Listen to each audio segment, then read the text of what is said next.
जय हिंद दोस्तों, कैसे हो आप।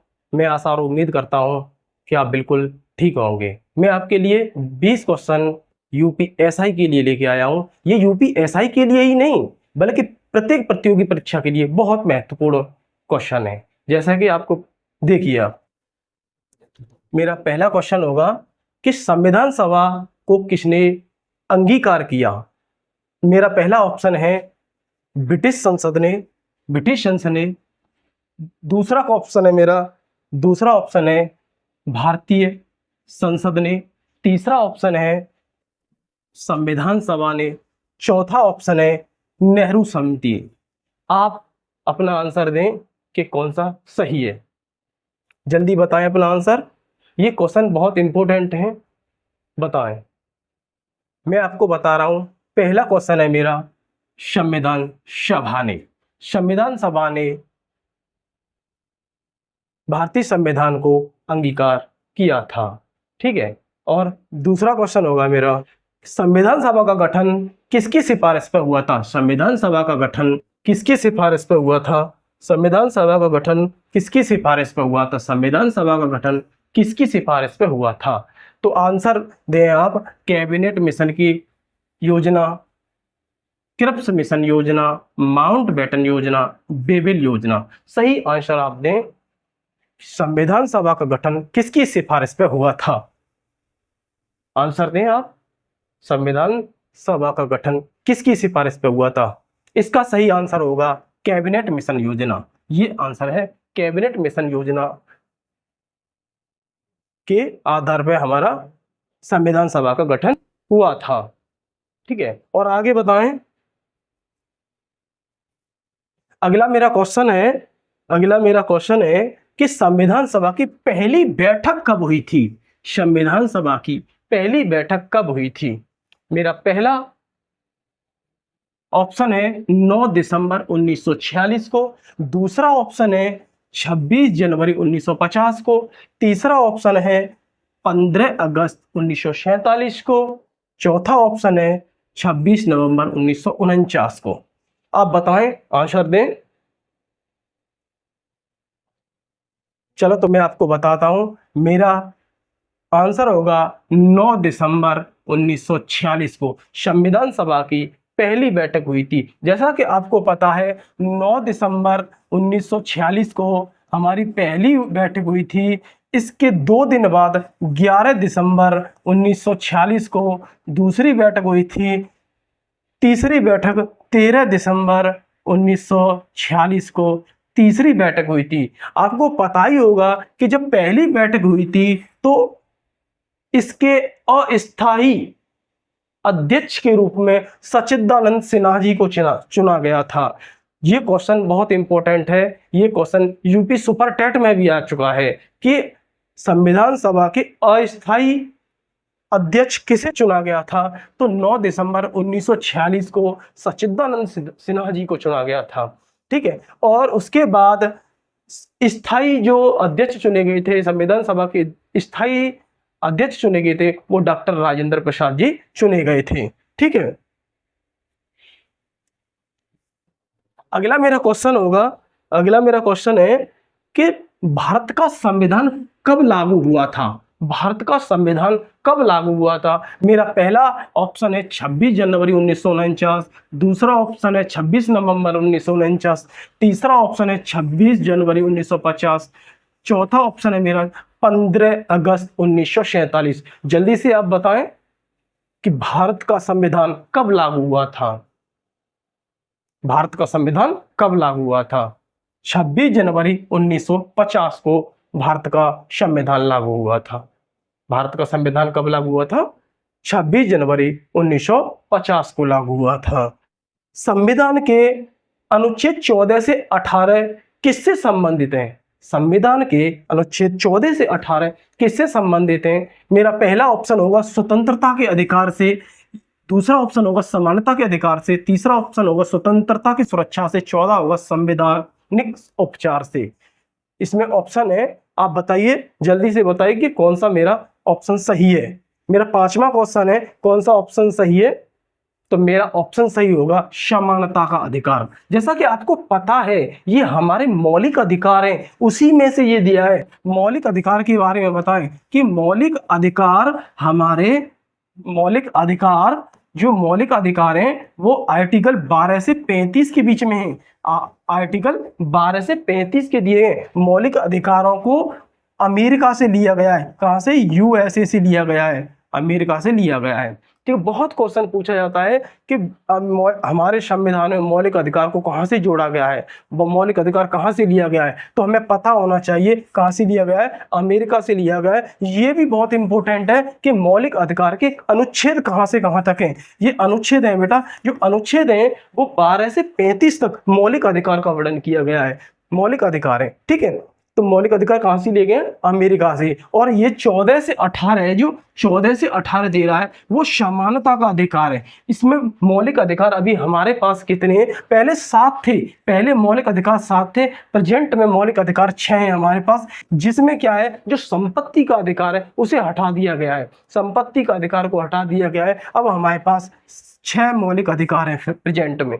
ठीक है, चलो और आगे अगला क्वेश्चन होगा हमारा कि राष्ट्रपति का चुनाव किसके द्वारा होता है? राष्ट्रपति के चुनाव किसके द्वारा होता है? जनता के द्वारा, पहला ऑप्शन है मेरा। दूसरा ऑप्शन है संसद द्वारा, निर्वाचक मंडल के द्वारा, प्रधानमंत्री के द्वारा। राष्ट्रपति का चुनाव किसके द्वारा होता है? आप अपना आंसर दें कि राष्ट्रपति का चुनाव किसके द्वारा होता है। ये होता है बेटा, छठवां क्वेश्चन है बेटा, बताओ कि राष्ट्रपति का चुनाव किसके द्वारा होता है। ये होता है निर्वाचक मंडल के द्वारा। किसके?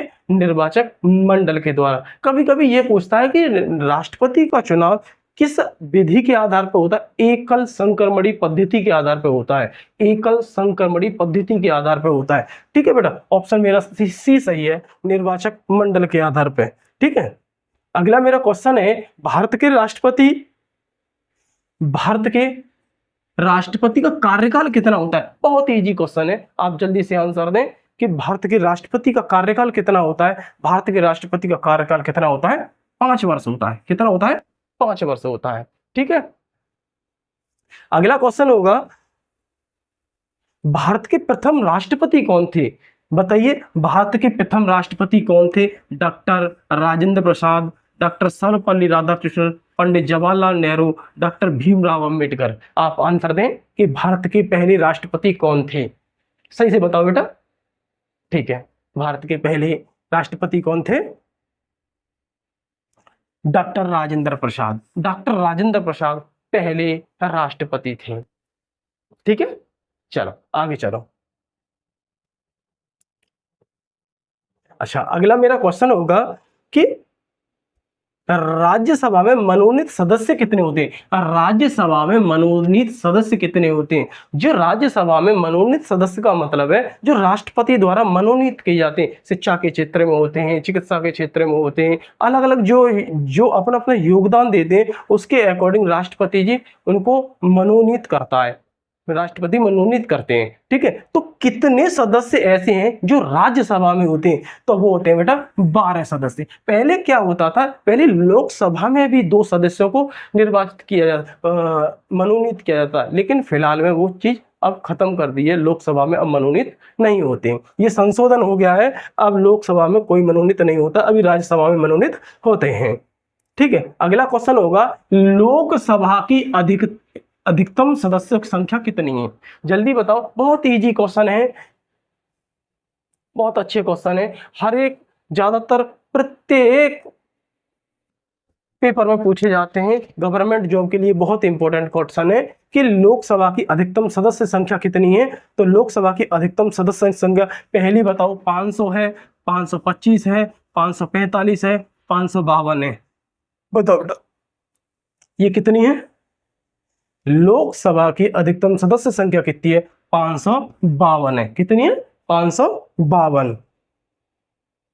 बिल्कुल सही। ठीक है बेटा, आगे अगला क्वेश्चन है मेरा, अगला क्वेश्चन है अनुच्छेद 21 किस प्रकार से संबंधित है। मतलब जो 12 से 35 अभी हमने बताया था आपको कि 12 से 35 ये हमारे संविधान के मौलिक अधिकार हैं। संविधान में मौलिक अधिकारों के बारे में दिया गया है, तो ये भी एक संविधान का ही मतलब मौलिक अधिकार का ही पार्ट दिए गए हैं। तो ये पूछ रहा है समानता के अधिकार से संबंधित है, समानता के अधिकार से संबंधित है, ये जीवन और व्यक्तित्व स्वतंत्रता से संबंधित है, या स्वतंत्र अभिव्यक्ति का अधिकार है, यह संवैधानिक उपचार का अधिकार है। आप आंसर दें अपना, इसमें से क्वेश्चन कौन सा क्वेश्चन आपका सही है। तो मैं आपको बता रहा हूं, पहले आप बताएं कि कौन सा क्वेश्चन सही है कि अनुच्छेद 21 किस प्रकार से संबंधित है। तो अनुच्छेद 21 ये संबंधित है कि जीवन और व्यक्तिगत स्वतंत्रता का अधिकार, जीवन और व्यक्तिगत स्वतंत्रता का अधिकार। ठीक है, ठीक है, बिल्कुल आगे चलो। अगला क्वेश्चन होगा हमारा, अगला क्वेश्चन है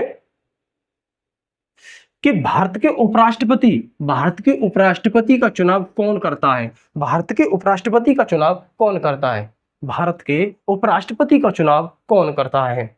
आप आंसर दें। संसद के दोनों सदनों का, संसद के दोनों सदन, केवल लोकसभा, केवल राज्यसभा, निर्वाचक मंडल। आप बताएं कि भारत के उपराष्ट्रपति का चुनाव कौन करता है। संसद के दोनों, आंसर सही होगा संसद के दोनों सदन।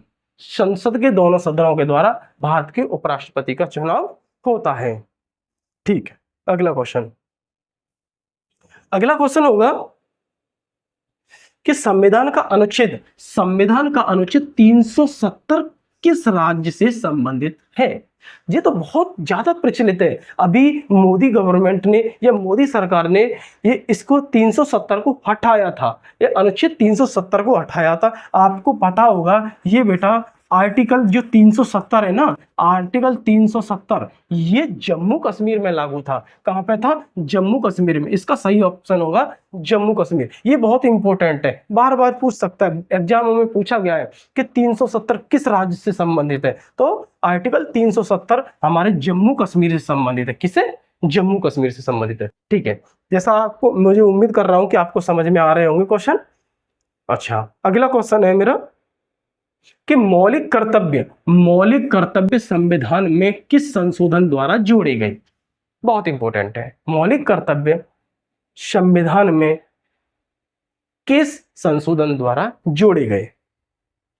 मौलिक कर्तव्य संविधान में किस संशोधन द्वारा जोड़े गए। ऑप्शन दो। 40वां संविधान संशोधन, 42वां, 44वां, 52वां संविधान संशोधन। मौलिक कर्तव्य संविधान के, आप बताएं आंसर कौन सा सही है। बिल्कुल सही, अपना 42वां संविधान संशोधन। 42वां संविधान संशोधन में जो 42वां संविधान संशोधन होता है, तो 42वां संविधान संशोधन 1976 में मौलिक कर्तव्यों को जोड़ा गया था। मौलिक कर्तव्यों को कब जोड़ा गया था? 1976 में। पहले मौलिक कर्तव्य 10 थे हमारे पास, पहले मौलिक कर्तव्य कितने थे? 10। लेकिन वर्तमान में मौलिक कर्तव्यों की संख्या कितनी है? 11 है। इसमें 11वां क्या है बेटा? 11वां मौलिक कर्तव्य क्या है? 11वां मौलिक कर्तव्य है कि प्रत्येक माता पिता की जिम्मेदारी है, उनका कर्तव्य है कि 6 से 14 वर्ष तक के बच्चों को, जो 6 से 14 वर्ष तक के बच्चे हैं, उन्हें अनिवार्य शिक्षा दिलाएं। निःशुल्क और अनिवार्य शिक्षा का जो प्रावधान गवर्नमेंट ने हमें दिया है, तो इन्हें माता पिता का भी बेटा कर्तव्य बनता है कि 6 से 14 वर्ष तक के बच्चों को निःशुल्क और अनिवार्य शिक्षा का लाभ दिलाएं। कहने का मीन्स ये है कि उनको भी साक्षर बनाएं। ये बहुत इंपॉर्टेंट है कि मौलिक कर्तव्य, पहले ये भी पूछता है कि पहले मौलिक कर्तव्य कितने थे? 10, वर्तमान में कितने हैं? 11। ठीक है, और 11 में कौन सा मौलिक कर्तव्य जोड़ा गया है, इसे बहुत पूछता है कि जो कौन सा मौलिक कर्तव्य है जो 11वां जोड़ा गया है। तो 11वां मौलिक कर्तव्य है वो बेटा 6 से 14 वर्ष तक के बच्चों को निःशुल्क और अनिवार्य शिक्षा का लाभ दिलाए। ये माता पिता का भी कर्तव्य है। ये है हमारा 11वां मौलिक कर्तव्य। अब मेरा अगला क्वेश्चन है कि भारत में राष्ट्रपति शासन किस अनुच्छेद के अंतर्गत लगाया जाता है? जो राष्ट्रपति शासन है वो किस अनुच्छेद के अंतर्गत लगाया जाता है? आप पहला ऑप्शन है 350, दूसरा है 356, तीसरा है 360, चौथा है 365। आप बताएं कौन सा ऑप्शन सही है? बिल्कुल करेक्ट आंसर, बिल्कुल सही, 356 बिल्कुल सही। जैसे कि आपको पता होगा कि 352, देखो 352 है एक, 356 है एक, 360 ये है। ये होता है बेटा, ये आपातकाल होता है, आपातकाल, ये आपातकाल के लिए होता है, ये आपातकाल, ये राष्ट्रपति शासन के लिए होता है, राष्ट्रपति शासन, ठीक है बेटा। और ये होता है बेटा वित्त आपातकाल, किसके लिए? वित्त आपातकाल, ये है वित्त आपातकाल। लेकिन अभी तक ये, ईश्वर ना करे कभी ऐसा लगे, लेकिन अभी तक वित्त आपातकाल हमारे यहाँ नहीं लगा है। तो ये भारत में राष्ट्रपति शासन किस अनुच्छेद के अंतर्गत लगाया जाता है? तो इसका ऑप्शन सही होगा बी, 356 के अकॉर्डिंग हमारे भारत में आपातकाल की व्यवस्था है, संविधान में इसके अंतर्गत आता है। ठीक है बेटा।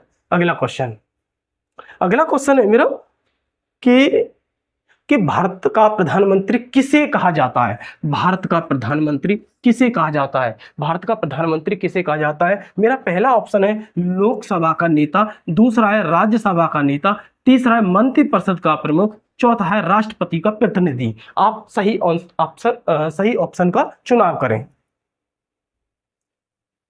सही ऑप्शन का चुनाव करें। बताएं आंसर। बिल्कुल सही आंसर बताया आपने, बिल्कुल सही आंसर बताया। ये है सी ऑप्शन, मंत्रिपरिषद का प्रमुख। मंत्रिपरिषद के प्रमुख को भारत का प्रधानमंत्री कहा जाता है, ये सत्ता का प्रमुख माना जाता है। तो पूरे मंत्रिपरिषद में जो प्रमुख होता है यही होता है प्रधानमंत्री। ठीक है बेटा। आगे अगला क्वेश्चन है मेरा, मौलिक अधिकार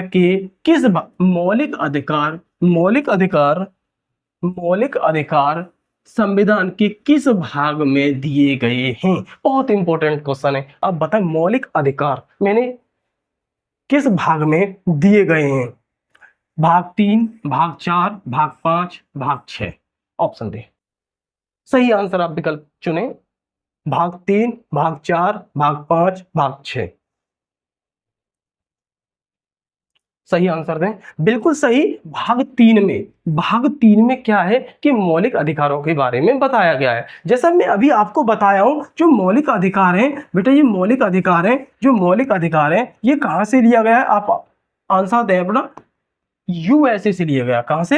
यूएसए मतलब संयुक्त राज्य अमेरिका से लिए गए मौलिक अधिकार। इनका अनुच्छेद कहां से कहां तक है? इनका अनुच्छेद कहां से कहां तक है? अनुच्छेद 12 से 35 तक है, 12 से 35 तक। इनका भाग क्या है? भाग कितना है? भाग 3 है।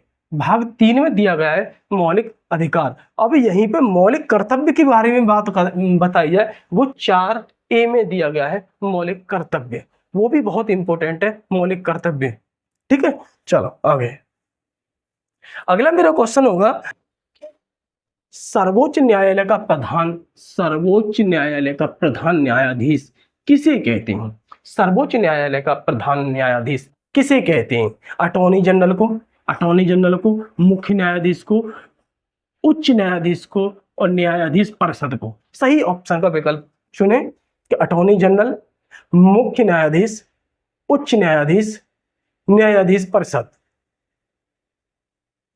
सही आंसर आप बताएं। बिल्कुल सही आंसर बताया। ये मुख्य न्यायाधीश को कहते हैं, मुख्य न्यायाधीश को सर्वोच्च न्यायालय का प्रधान न्यायाधीश कहते हैं। अभी मैं आपसे पूछूं कि वर्तमान में मुख्य न्यायाधीश कौन है? बताओगे आप वर्तमान में मुख्य न्यायाधीश कौन है? बताएंगे आप? कुछ बच्चे सही आंसर दे रहे हैं, वो है B.R. गवई। ये B.R. गवई जी ये क्या है? वर्तमान में मुख्य न्यायाधीश है। ठीक है। अगला क्वेश्चन बेटा, अगला क्वेश्चन होगा मेरा कि संविधान की प्रस्तावना में समाजवादी और धर्मनिरपेक्ष शब्द किस संशोधन से जोड़े गए? बेटा ये संविधान की प्रस्तावना में पहले ये शब्द नहीं थे, लेकिन बाद में ये जोड़े गए हैं। संविधान की प्रस्तावना में समाजवादी और धर्मनिरपेक्ष शब्द किस संशोधन से जोड़े गए? ये संशोधन पूछ रहे हैं, ये संशोधन 4 शब्द जोड़े गए थे। समाजवाद भी जोड़ा गया था, अखंडता भी जोड़ा गया था और धर्मनिरपेक्ष भी जोड़ा गया था। ये धर्मनिरपेक्ष और समाजवाद ये कौन से संशोधन के तहत जोड़े गए थे, आप बताएं? ये जोड़े 38वां संविधान संशोधन, 40वां संविधान संशोधन, 42वां संविधान संशोधन, 44वां संविधान संशोधन, आप बताएं। सही आंसर 42वां संविधान संशोधन। अभी मैंने आपको जैसे बताया है कि 42वां संविधान संशोधन 1976 में ये संशोधन हुआ था। इसके अकॉर्डिंग ये शब्द जोड़े गए थे कि समाजवादी और धर्मनिरपेक्ष शब्द जोड़े गए थे। ठीक है, चलो अगला क्वेश्चन है और हमारी सीरीज का ये लास्ट क्वेश्चन होगा कि भारतीय संविधान को किसने संविधान का पितामह कहा था? भारतीय संविधान को किसने संविधान का पितामह कहा था? आप अपना आंसर दें। पहला ऑप्शन है मेरा महात्मा गांधी, दूसरा ऑप्शन है जवाहरलाल नेहरू, तीसरा ऑप्शन है डॉक्टर BR अम्बेडकर, चौथा ऑप्शन है सरदार पटेल। आप अपना आंसर दें कि संविधान को किसने संविधान का पितामह कहा था। बिल्कुल आंसर सही है, डॉक्टर BR अम्बेडकर जी ने किस संविधान को संविधान का पितामह कहा था। चलो ठीक है, आज इतने ही क्वेश्चन सही है। जय हिंद, बाकी बात हम कल मिलते हैं। ठीक है।